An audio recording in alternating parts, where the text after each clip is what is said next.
สวัสดีมื่อนี้มาพบกับพระสีโหกบุญมีสิประเสริฐเส้นเก่าเส้นเคยเนาะพระสุวสุภามาดูมาส้มพ่อพญาอินให้พ่อแม่พุทธรีเนาะพ่อพญาอินให้พ่อแม่พุทธรี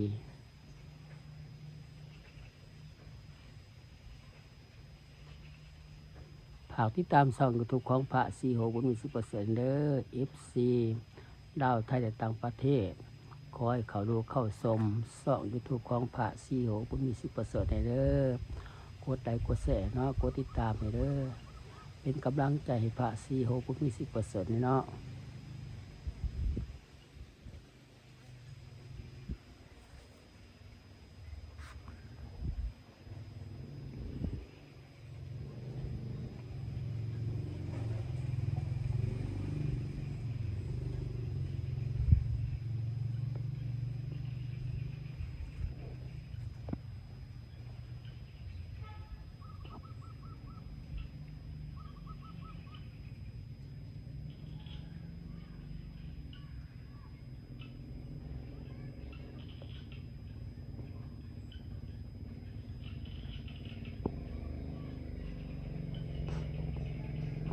เอาภาพบรรยากาศพ่อพญาอินให้พ่อแม่พุทธรีเอาภาพบรรยากาศมาให้ดูให้ชมให้ FC ดาวไทยต่างประเทศเขาดูเข้าชมช่องยูทูบของพระสีโหบุญมีสิประเสริฐเด้อกดไลค์กดแชร์เด้อกดติดตามให้เนาะ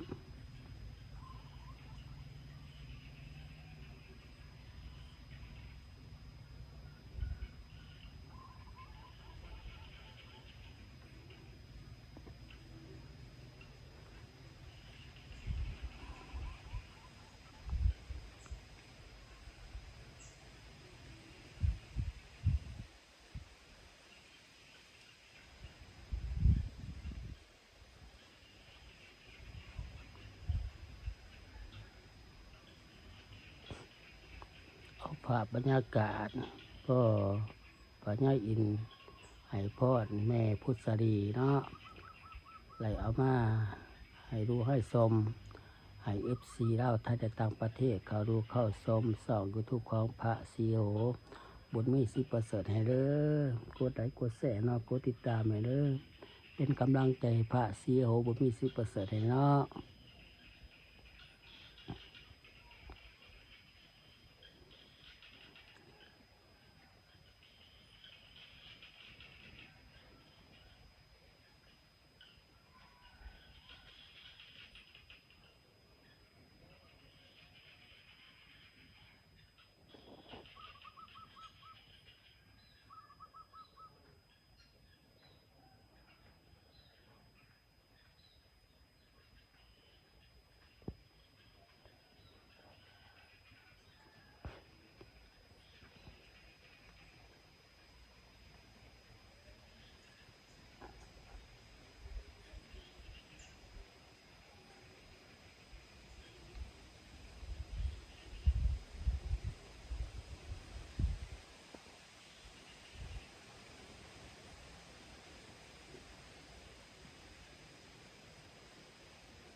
ภาพบรรยากาศพ่อพญาอินทร์ให้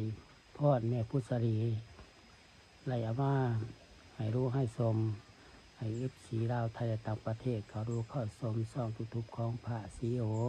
คุณมี10%เด้อกดได้กดแสเนาะ FC ลาวไทยและต่างประเทศคอยเขาดูเข้าชมช่องYouTubeของพระศรีโอคุณมี10%เนาะกดติดตามให้เด้อ